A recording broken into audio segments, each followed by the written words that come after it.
नमस्कार दोस्तों, स्वागत है एक बार फिर से आपका PT7 में लवशना टूल चैनल्स में। आज देखते हैं हमारे पास ऐसे कौन से 7 MCQ हैं। चलिए पहले क्वेश्चन की तरफ चलते हैं। पहला क्वेश्चन आपका मध्यकालीन भारत से है।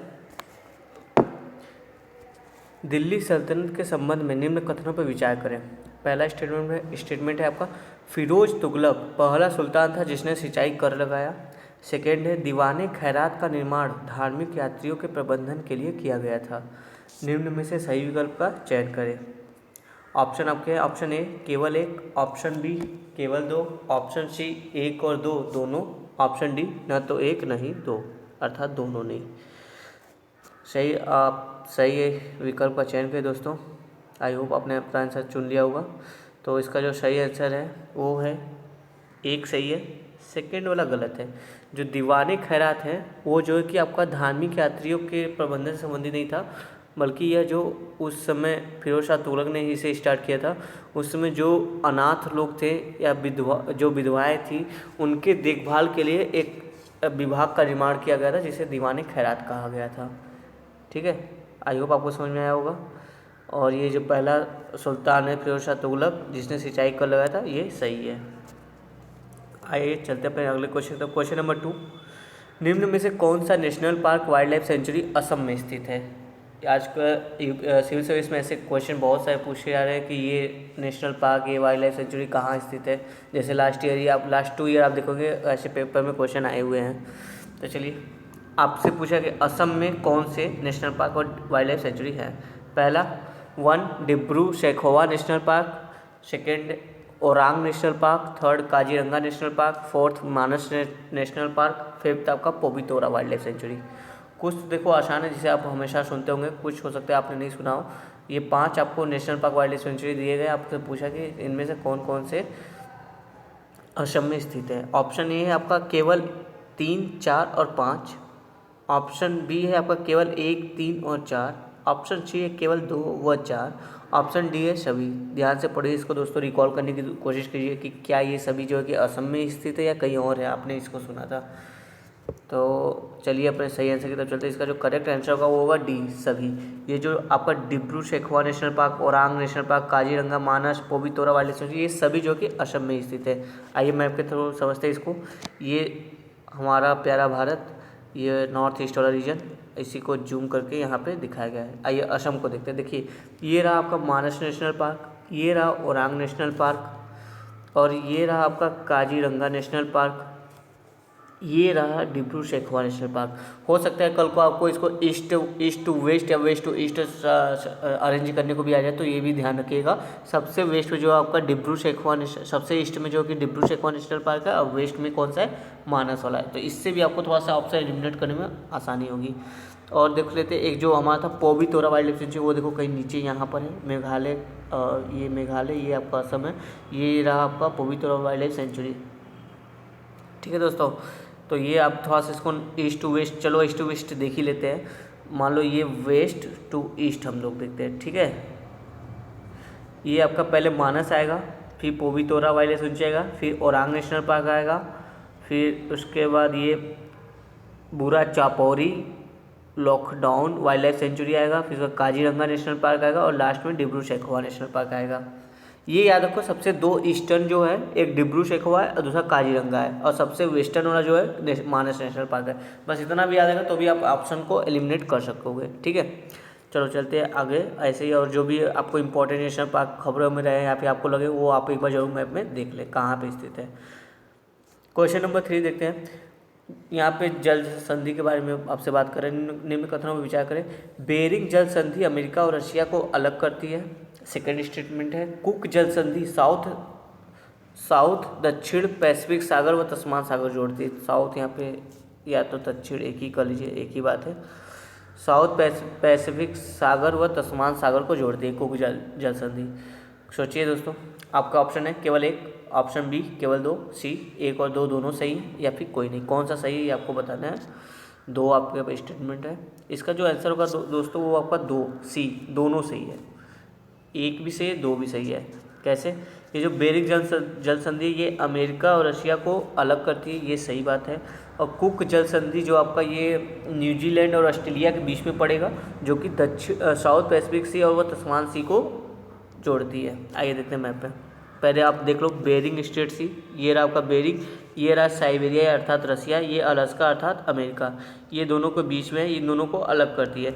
एक और चीज़ आप देख सकते हो, बेरिंग जल संधि जो किसको अगर जोड़ती है की बात आएगी तो प्रशांत महासागर और आर्कटिक महासागर, अटलांटिक नहीं दोस्तों, ध्यान रखना आर्कटिक है, नॉर्थ ऊपर वाले क्षेत्र है ना, प्रशांत महासागर और आर्कटिक महासागर को भी जोड़ती है बेरिंग जल संधि। और आते अपने कुक स्टेट, जो कुक जल संधि थी, देखो दोस्तों ये पढ़ो, ये कुक जल संधि, ये आप देखोगे ये साउथ पैसिफिक व तस्मान सी को जोड़ रही है। ये देख लो आप, ये न्यूजीलैंड वाला एरिया है, इधर कहीं इसका ऑस्ट्रेलिया है, उसी के बीच में आपका ये तस्मान सी पड़ेगा। मान लो ये आपका न्यूजीलैंड है, एक सेकेंड ऐसे समझो, ये आपका ऑस्ट्रेलिया है, ये आपका न्यूजीलैंड है, यहाँ पे आपका तस्मान सी है कहीं इन दोनों के बीच में, ठीक है। आई होप समझ में आया होगा। चलिए आगे चलते हैं। क्वेश्चन नंबर 4, निम्नलिखित राष्ट्रवादी नेताओं में से कौन इंडियन एसोसिएशन से जुड़े थे? 1 सुरेंद्र नाथ बनर्जी, 2 आनंद मोहन बोस, 3 आपका द्वारका नाथ गंगुली। तीनों में से आपको बताइए कौन इंडियन एसोसिएशन से जुड़े थे। सही विकल्प का चयन करें। ऑप्शन ए है केवल 1 और 2, ऑप्शन बी केवल 1, ऑप्शन सी केवल 2 और 3, ऑप्शन डी सभी। ध्यान से पढ़िए और अपने सही उत्तर का चयन करें। इसका जो दोस्तों सही आंसर होगा वो होगा आपका ऑप्शन डी सभी। ये तीनों जो है कि जो हमारे राष्ट्रवादी आंदोलन के नेता हैं, सुरेंद्र नाथ बनर्जी, आनंद मोहन बोस और द्वारका नाथ गांगुली जो कि भारतीय राष्ट्रीय कांग्रेस से जुड़े थे।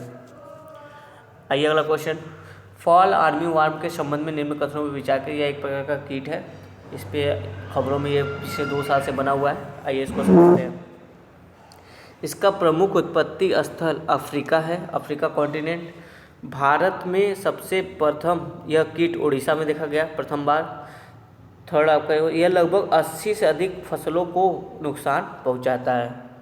ये 3 स्टेटमेंट हैं, उपरोक्त में से सही विकल्प का चयन करें। आइए, ऑप्शन ए है आपका केवल 1 और 2, बी है केवल 3, सी है केवल 2 और 3, डी 1, 2 और 3 सभी। ध्यान से पढ़िए, सोचिए, आपने इसको कहीं ना कहीं न्यूज़ में पढ़ा ही होगा अवश्य रूप से। तो इसका देखो जो दोस्तों पहला स्टेटमेंट है ये गलत है, ये अफ्रीका से ओरिजिन नहीं हुआ है, इसका जो ओरिजिन हुआ है आपका लैटिन अमेरिका से ओरिजिन हुआ है। उसके बाद ये अफ्रीका में आया, उसके बाद ये जो कि एशिया में आ गया है।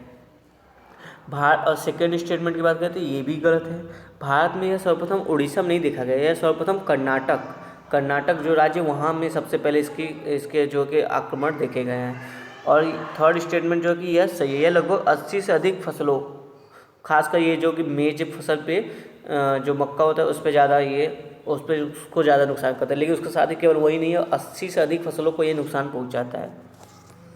देखिए कुछ डेटा है, यहाँ लैटिन अमेरिका से आपका इसका ओरिजिन हुआ, उसके बाद 2016 में जो है कि आपका ये अफ्रीका कॉन्टिनेंट में आया, और अफ्रीका कॉन्टिनेंट से ये सबसे पहले इंडिया में आया, और इंडिया से फिर एशिया में, इंडिया इंडोनेशिया में आया, उसके बाद पूरे एशिया में फैल गया, यहाँ तक कि चाइना वाइना में। और ये देखो मिडिल ईस्ट का भी जो आपका गल्फ देश है वहाँ पे भी ये इसका रीजन है। थोड़ा सा ये यूरोपीय इलाका निचली, और ये लैटिन अमेरिका तो ही, और ये नॉर्थ अमेरिका का जो रीजन है वो भी।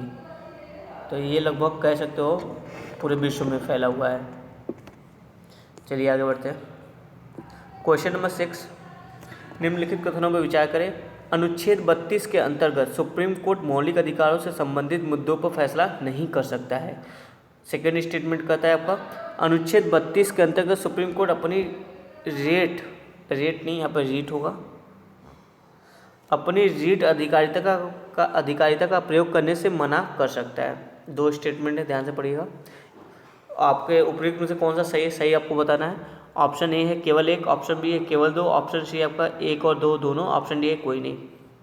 ध्यान से पढ़िए और समझिए कि क्या इसका सही आंसर होगा।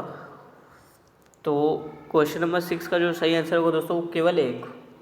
अनुच्छेद 32 के अंतर्गत सुप्रीम कोर्ट मौलिक अधिकारों से संबंधित मुद्दों पर फैसला, एक सेकेंड कुछ गड़बड़ हो गया यहाँ पे, सॉरी दोस्तों थोड़ा सा गलती हुआ था। हाँ, इसका जो अनुच्छेद 32 के अंतर्गत बोला है सुप्रीम कोर्ट मौलिक अधिकारों से संबंधित मुद्दों पर फैसला नहीं कर सकता, ये गलत है, क्योंकि अनुच्छेद 32 ही इसीलिए बनाया गया था, जो भी मौलिक अधिकार का हनन होगा उससे संबंधित न्याय कार्रवाई जो कि सीधे सुप्रीम कोर्ट में की जा सकती है। तो इस हिसाब से ये स्टेटमेंट आपका गलत होता है, पहला वाला। सेकेंड वाला देखते हैं, अनुच्छेद 32 के अंतर्गत सुप्रीम कोर्ट अपनी रीट अधिकारिता का प्रयोग करने से मना कर सकता है। जी नहीं, सुप्रीम कोर्ट मना नहीं कर सकता। क्यों? क्योंकि अनुच्छेद 32 स्वयं एक मूल अधिकार है। अब मूल अधिकार का उल्लंघन जो कि सुप्रीम कोर्ट तो उसकी रक्षा करता है, वो कैसे उल्लंघन कर सकता है ना। इसे पहला स्टेटमेंट और दूसरा स्टेटमेंट दोनों गलत है, तो क्वेश्चन नंबर 6 का जो सही आंसर होगा वो होगा कोई नहीं, डी। चलते हैं अपने नेक्स्ट क्वेश्चन, लास्ट क्वेश्चन था क्वेश्चन नंबर 7। जीका वायरस रोग के संबंध में निम्न कथनों पर विचार करें। जीका वायरस आपने सुना ही होगा, बहुत सारे वायरस फैले, तो थोड़ा सा पुराना वायरस है, लेकिन क्या पता यूपीएससी कब कौन सा क्वेश्चन पूछ ले। पूछा है आपका पहला स्टेटमेंट है, यह मच्छर द्वारा संचारित वायरस के कारण होता है। वर्तमान में जीका वायरस के लिए कोई टीका उपलब्ध नहीं है। जीका वायरस गर्भवती महिला से उसके भ्रूण में संक्रमण हो सकता है। 3 स्टेटमेंट देंगे, आपसे पूछा उपरोक्त में से कौन से सही नहीं है, ये ध्यान रखिएगा, सही नहीं है ये पूछा आपसे। ऑप्शन केवल 1, ऑप्शन बी केवल 1 और 2 दोनों, ऑप्शन सी 2 और 3, ऑप्शन डी सभी।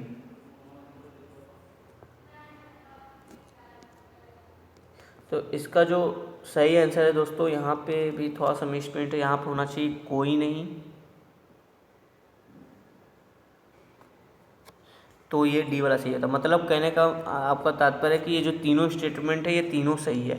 यह मच्छर द्वारा संचारित होता है, वर्तमान में जीका वायरस के लिए टीका उपलब्ध नहीं, ये भी सही है। जीका वायरस गर्भवती महिला से उसके भ्रूण में भी फैल सकता है। चूँकि हमारे क्वेश्चन में सही नहीं है पूछ रहा था, इस वजह से इसका जो कि आंसर जो होगा डी का विकल्प जो होना चाहिए कोई नहीं, वो सही होता। ठीक है दोस्तों, आई होप थोड़ा सा मिस प्रिंट है, इसको इग्नोर कीजिएगा, लेकिन आप अपने मेन क्वेश्चन को समझने का प्रयास करिएगा। आई होप आपको समझ में आया होगा आज के ये PT7।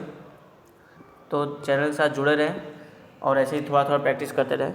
धन्यवाद दोस्तों।